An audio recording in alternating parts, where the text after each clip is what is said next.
Hold on. My niece Ashley, who very much posted her videos on social media with some accusations about her family. All right, let's talk about this because the situation that's unfolding right now is not just messy. It's deeply uncomfortable, emotional, and honestly, a lot more layered than people first thought. At first, it looked like just another family disagreement, another dramatic moment involving the Braxton sisters. But the more details that keep surfacing, the more people are starting to realize this is not some small misunderstanding. This is personal, this is complicated, and most importantly, this is rooted in years of unresolved tension that never truly went away. This was not the first time of me telling this story. This has been years. It started me telling this story when my sister passed away. So this is like years of me getting to this point, to this layer. I always stand true by what I said. I always stand true by what happened. And I don't know if there was a right or wrong way, the way I handled it. I don't think that there was. And with what I speak with my therapist with, there was no right or wrong way to tell the story. I just had to tell the story. Because when Tamar allegedly opened up about what really happened between Towanda and Michael Jr., it didn't just shock fans.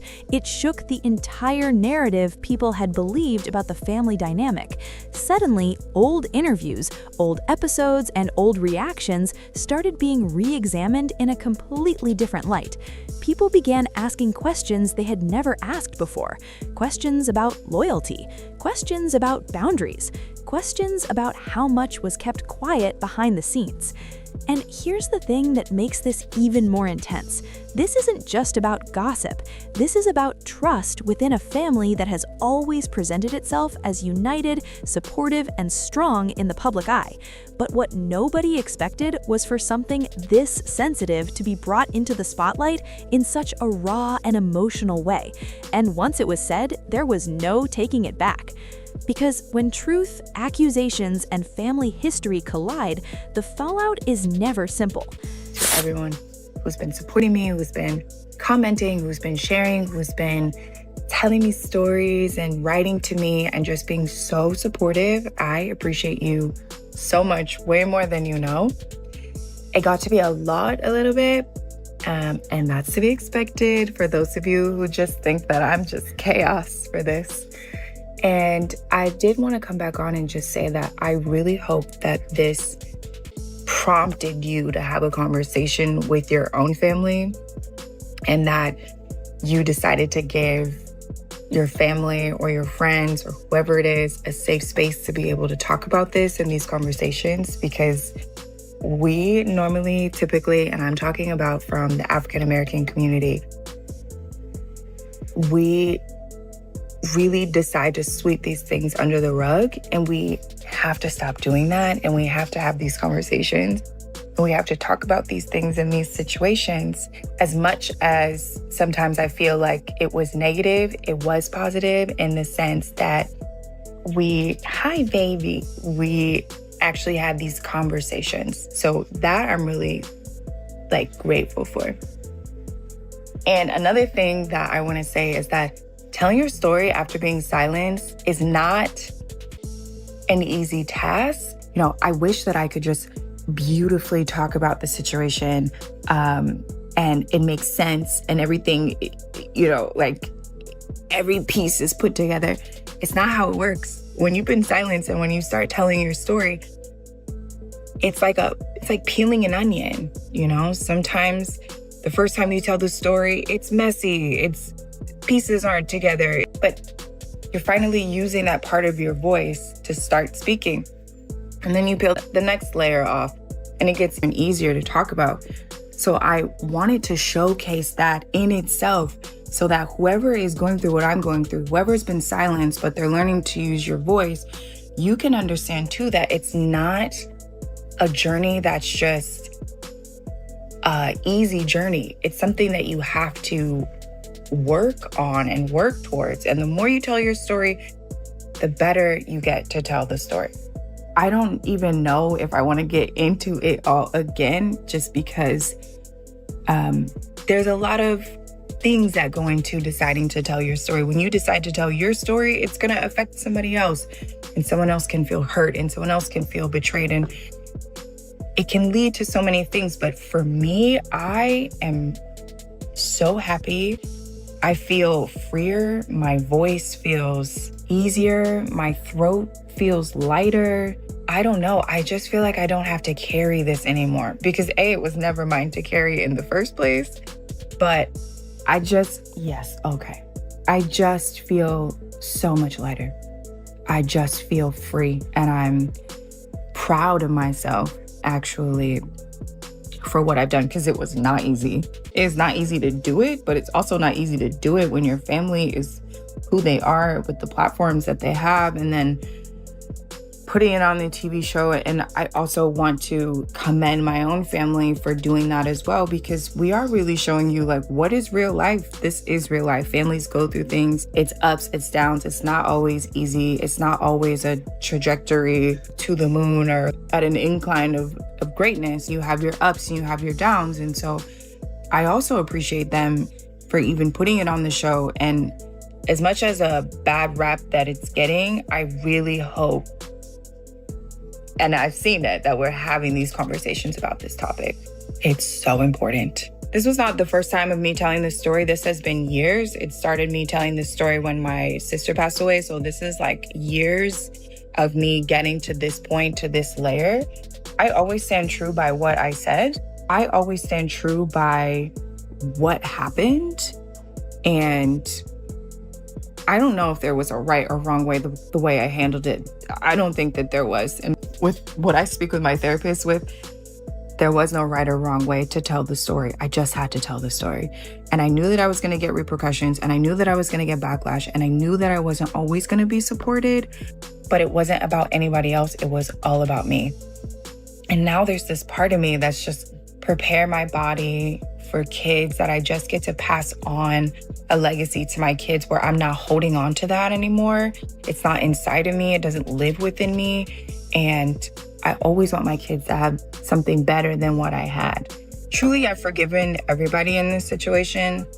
It's something that for me is in the past. I believe that a lot of people were hurt. I'm not the only victim in this situation.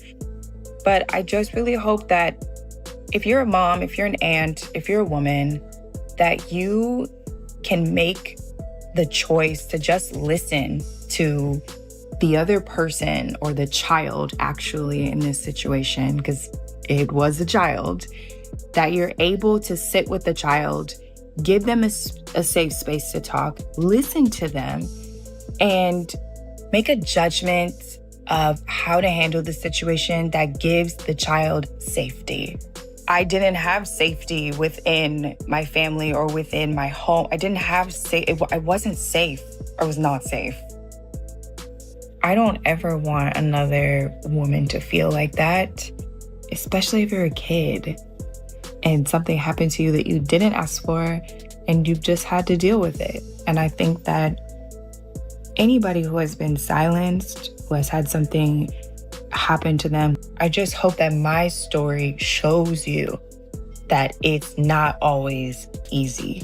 But I still hope that you find the courage to do it, even though sometimes it's not going to go how you plan it, even though people are not always going to support you. You still have to tell your story. And everybody's story is worthy and deserving of being heard. Every single person's story is worthy to be heard.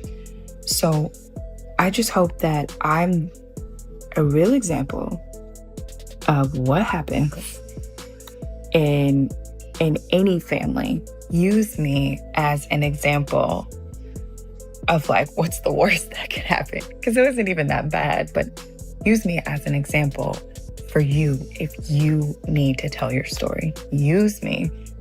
I did this in public so that you could see how it is, so that you can see the journey, you can see my journey. People are going to have their opinions. People are going to say what they're going to say. You're not always going to get the support from the people that you need. You're not always going to get the support from the people that you think you need, but you are going to have support from somebody in the world. And it may not be your family, and that is totally okay. I am an example of that. You may not get support from your family, and that is totally fine. You still have the right to use your voice. You still have the right to talk. You still have the right to say how you feel. The world will try to silence you. People will try to silence you, but the world needs your voice and not your silence. And I will stand by that till the day that I die. So thank you all so much for being here with me, being on this journey with me, watching it. Thanks for the judgment. Thanks for the criticism. Thanks for the people that supported me. Thanks for the people that said, I understand you. Be kind to yourselves. And please, if you have not already phone family and asked them about this topic, about this situation, about this, please, I encourage you to do so. And if someone says, yes, this has happened to me and I didn't tell you, please give them a safe space. Please allow people. To really understand why this situation hit so hard, you have to go back and look at the history of the Braxton family, especially the dynamic between the sisters. For years, the world has watched Tamar Braxton and Towanda Braxton navigate fame, family loyalty, and emotional disagreements in front of millions. Their bond has always been complicated, loving, protective, but also fragile in moments where tension builds quietly, instead of being addressed openly. Growing up in a tight-knit household, the sisters were taught to stick together no matter what. Family came first, public image mattered, and airing out personal matters was something that was usually handled behind closed doors. But as they stepped into the spotlight through reality television, that private family structure slowly became public entertainment. Fans saw the laughter, the arguments, the reconciliations, and the silent tensions that sometimes lingered longer than the cameras showed. What made their story relatable was how real their interactions felt. They weren't pretending to be perfect. They showed disagreements, emotional breakdowns, and deep conversations about trust and betrayal. Over time, viewers started feeling like they knew them personally, and that emotional connection made every conflict feel heavier. Now add Michael Jr. into that dynamic, not just as an outsider, but as someone connected to the family's emotional circle. When relationships overlap with family bonds, things can get complicated very quickly. Lines blur, feelings get misinterpreted, and situations that may start small can grow into something deeply uncomfortable if not addressed early. Right. And did you have contact with mum, like after mum had gone? No. Interesting enough, I never had contact with her. She also has 3 kids. Wow. Moved on. Yeah. But I would sometimes see her sister and her mom and her dad sometimes. Yeah. I had a girl cousin, but it was always up and down. It was always some sort of a roller coaster. But after that, I never seen her ever again. Wow. So was it like you sort of like, I know she's out there and it kind of through the grapevine, you might hear something like, oh, she's out there doing this, that, and the other, but she's just not reaching out to you. No, not reaching out at all. And no one talked about it either. Okay. And she had asked her family, like her mom, her dad, her family, not to talk about us. So we did not exist. Wow. No. And so with my stepmom, it was a really interesting live because for me, I was super excited. I was like, oh my gosh, I'm getting a new mom. And she put her name on our papers and things that. Okay. And so there was moments that were great. And I have 2 half brothers. So love them. Everything is awesome. But how do you deal with physical, mental, emotional abuse? I would tell my dad, hey, I'm being abused. Mm-hmm. And not, like I wet the bed and I had to lick it up. Mm-hmm. Or maybe I was slapped so hard down the stairs. Or maybe I was punched in my face. Or maybe she held my ear and decided to scream in it for the next 2 minutes. I mean, it kind of was up and down. Right. And if I told my dad, then he would come home. He's a nurse. Right. So he worked the day shift. He would come home. And at night, it was so traumatic to listen to them physically beating each other Okay. in the next room. So what do? Do you tell and risk watching someone else get beat? No fun. Yeah. And then having the aftermath of it turned onto you. So it's just a never-ending cycle and circle. In terms of the things that caused animosity between the two of them, was that related to the way in which she was treating you and your sister? Or was that their own issues that were separate to the rest of the family dynamics? It was both. Okay. It was both. So there would be marital issues Yeah. that didn't have anything to do with us. But then I don't know why my stepmom, she referred to my sister and I as the N-word. Wow. Yeah. So we were the N-word, and we were also referred to as she, they, or them. That was like our names. Yeah. And so there was always something that she, they, or them did that perhaps she didn't care for. Okay. And then that's how it would transfer. And what did that do? So you had stepbrothers. Did they come with her? Were they part of the package, or did they come along later? They came along later. Okay. So my sister is 3 years younger than I am. My oldest younger brother is 4 years. And then after that, it's 8 years. Okay. So they came after. And it's unfortunate that even now we don't have a relationship because you were just pit against each other. Yeah. So the household was like all for one and one for all. You better guard up. Wow. And it's not really healthy. No, definitely not. No. You know, I was wondering, like, what would the effects of those circumstances be on the younger brothers? Because it would be very difficult for them to, I guess, develop respect towards you and your sister. Mm-hmm. Yeah. We don't see eye to eye because the way they see life is very different than the way I've seen it. And so for them, it's hard, which is understandable. Yeah. When I'm speaking these things about their mother, these are quite harsh accusations. Of course. That I'm saying. Yeah. And if you were not there to grasp what was happening, then perhaps you think and be like, I think this is a little far-fetched. Yes. And that was something that was really hard for me because I come from this family. My stepmom is great at just being the PTA mom. You know, she really was there for us in times of school. And same with my dad. My dad is a nurse. He's distinguished. So even trying to go to school to talk to the counselor about it, it was always like, are you lying? Yeah. It from the outside looking in, right? It looked like a nice shiny family. Exactly. Yeah. So when did you ever have anyone that kind of stepped in and advocated for you or spoke up for you, or, you know, a point at which you shared this with someone who took it more seriously? There were some family members that tried their best. Okay. Grandma, for instance, and a few of my aunts to come in and step in.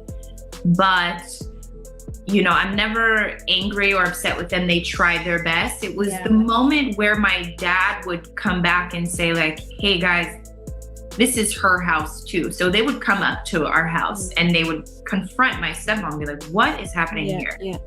And when my father then would in return call and say, hey, this is her house, don't show up here this way. Right. How does that work? You know? So I had to learn very quickly that it was just me, myself, and my sister.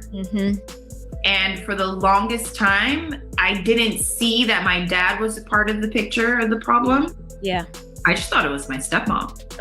You know, to have someone even say to you, the reason why your mom left is because of you. And, you know, that was like her fuel as to why we were such bad kids. Yeah. So then you just take that on as an adult, and taking that on and not getting the mental health that you need really shapes you into someone who's not really able to function. Yeah. And you're the oldest, right? You had a younger sister. Do you think that caused you to take this on in a different way? For sure, and I can remember when all of my siblings at one point were hiding underneath of my bed. Yeah. You have so much responsibility because you just want them to be safe. I mean, It's very traumatic listening to your parents physically hit each other or anything.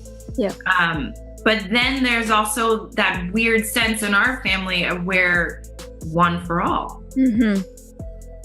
So it was really, really hard. But my sister was my best friend through it all. For years, the public only saw fragments, moments of awkward tension, slight shifts in body language, conversations that ended too quickly. But at the time, most people brushed it off as normal family drama. After all, siblings argue, emotions rise, then things settle. But here's where hindsight changes everything. Because now, looking back, some fans are wondering if those subtle moments were actually signs of something much bigger brewing beneath the surface. And according to Tamar's perspective, this wasn't a sudden issue. She implied that certain boundaries may have been crossed in ways that made her uncomfortable long before the public ever knew there was tension. That suggestion alone added a completely new layer to the story. Because if something truly inappropriate or emotionally confusing happened behind the scenes, then the silence that followed becomes just as significant as the accusation itself. And that silence lasted for years. Now, here's where the story takes a dramatic turn. When Tamar allegedly spoke about Towanda's involvement with Michael Jr., she didn't just frame it as a simple misunderstanding. Her tone, from what many observers noted, carried emotion, frustration, and a sense of betrayal that sounded deeply personal rather than performative. And that's what made people pause, because Tamar is known for being outspoken, yes, but she is also known for protecting her family fiercely, even during disagreements. So when someone like her decides to bring something this sensitive, people immediately assume there must be a deeper emotional trigger behind it. But here's the twist. The conversation didn't just spark curiosity, it sparked division. Some fans believed Tamar was finally speaking her truth after years of holding things in. Others felt the timing was questionable and wondered why something so serious would be brought up publicly instead of being handled privately. And then there were those who believed the real issue wasn't just the allegation itself, but the emotional history tied to it. Because let's be honest, family conflicts are rarely about one moment. They're usually about years of unresolved hurts stacking up until one breaking point changes everything. What nobody expected was how quickly the narrative shifted from curiosity to emotional speculation. People began revisiting past interactions between the sisters, analyzing tone, expressions, and reactions from older footage. Every small detail suddenly felt significant. And the more people looked, the more questions they had. Was Tamar holding on to something that deeply hurt her for years? Did Towanda ever realize how her actions might have been perceived? Was Michael Jr. aware of the tension his presence may have created within a sensitive family structure? Or was this entire situation built on misunderstanding, emotional interpretation, and unresolved sibling tension? But here's the part that truly intensified the drama. Tamar's delivery didn't sound casual. It sounded emotional, almost like someone who had carried a heavy feeling silently and finally reached a point where staying quiet felt impossible. And when someone speaks from a place of emotional buildup, the impact hits differently. Because now, instead of a simple disagreement, the conversation became about trust, loyalty, boundaries within family relationships, and whether certain lines should never be crossed, even unintentionally. Meanwhile, Towanda's silence, or at least her limited public response, added another layer of mystery. Silence in family drama can mean many things. It can mean shock, it can mean restraint, it can also mean choosing peace over escalation. But to the public, silence often invites speculation, and speculation spreads fast. Social media quickly filled with divided opinions. Some supporters defended Tamar's right to express how she felt. Others argued that private family matters should never be turned into public narratives, especially when children and close relatives are involved. The conversation stopped being about one claim and became a larger debate about family privacy versus personal truth. But here's what makes this situation emotionally heavy. This is not a feud between strangers. This is between sisters who share history, childhood memories, struggles, and a lifetime of emotional connection. When betrayal, or even the perception of betrayal, enters a sibling relationship, the pain hits deeper than ordinary conflict. It challenges trust on a personal level that is hard to repair publicly. And insiders close to the situation reportedly suggested that tension had been building quietly for a long time. Not explosive arguments, not dramatic confrontations, just small emotional distances forming over time. That kind of slow tension is often more dangerous than loud conflict because it sits, it grows, it transforms into silent resentment. Then one day, it surfaces in the most unexpected way. What nobody expected was how emotional Tamar appeared when discussing the situation. Instead of sounding purely angry, her tone carried something heavier: disappointment. And disappointment within family relationships often signals that the hurt feels personal rather than superficial.